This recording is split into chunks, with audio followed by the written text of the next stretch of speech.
Now the cliffs have dried, I'll paint the beach using a base of raw sienna. And I want to stand by with a little bit of weak sky colour, that's ultramarine, so where the sand has just been wet, it'll be reflecting some of the sky. So working on dry paper, I can go over these rocks on my immediate right because they're darker than the sand, and they will go on top afterwards.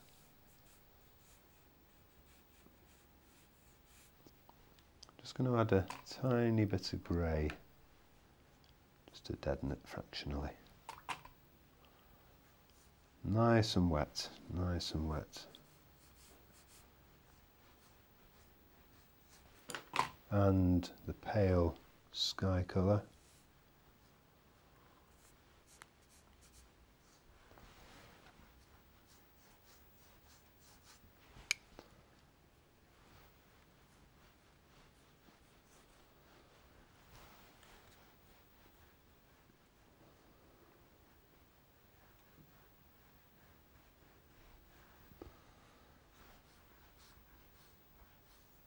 Take that colour right the way down.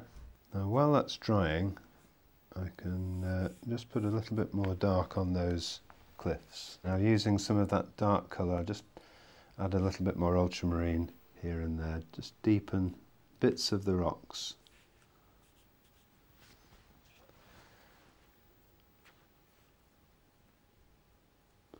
And dragging the brush so it hits and misses the paper, and also a little bit of the dull green that I used before, just darken bits of the greenery.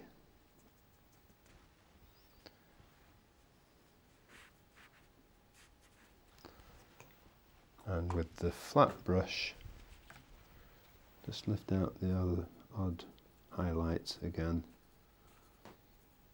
Even when it's dried, you can still lift out the few little bits.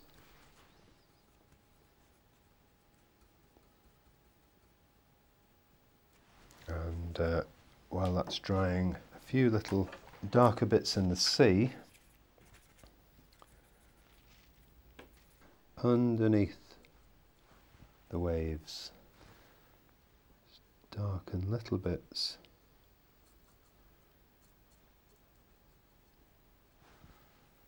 And a bit further along,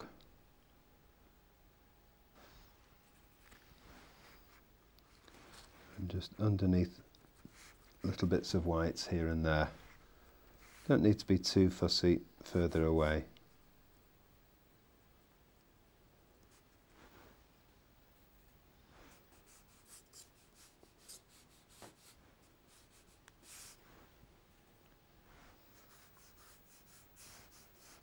Just a bit deeper here and there.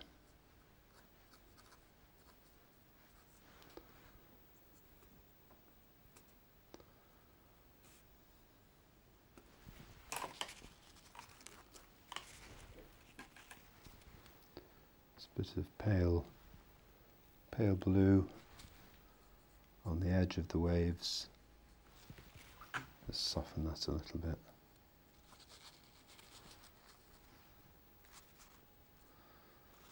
Got a blob of brown there I didn't want. And now the beach is dry, I can darken some of the sand with raw sienna and burnt sienna mixed together. Tiny amount of grey.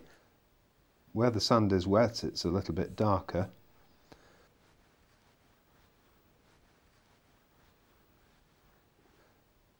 So I'm just going over a few little bits here and there.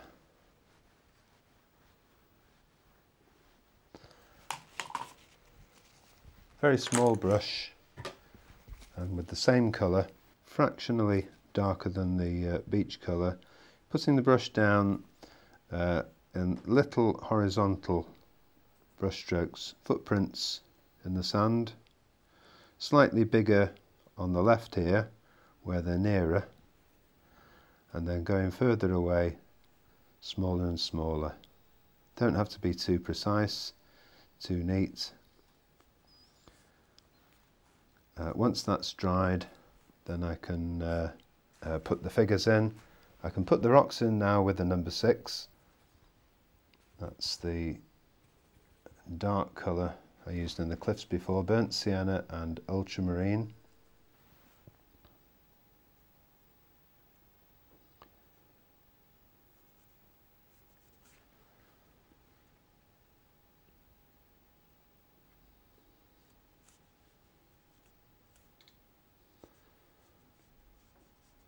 And with the smaller brush,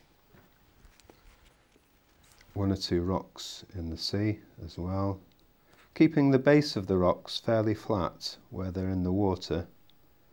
Make them flat bottomed, different sizes, 1 or 2 further out to sea, particularly next to anywhere that's white, and then it looks as if the foam's crashing around them.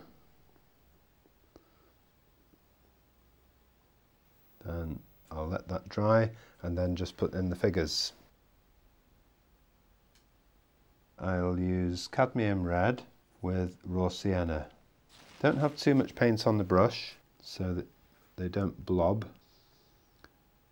And starting at the top, working the way down, shoulders, the body and the arms. I'll leave where the shorts are going. 1 leg, the other leg, and underneath that figure, in the wet sand, a broken reflection, and then the same on the other figure. I'm just going to darken the right arm, the right side of the body and the right leg, and underneath the arm on the left, and then I'll give one of them red shorts,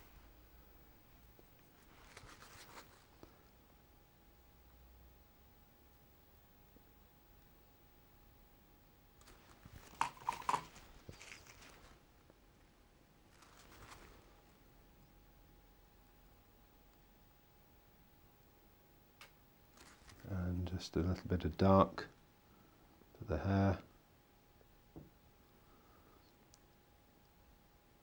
and there we are, picture finished. I hope you've enjoyed watching the Seascape demonstration, so why not have a go at using these techniques in your own paintings?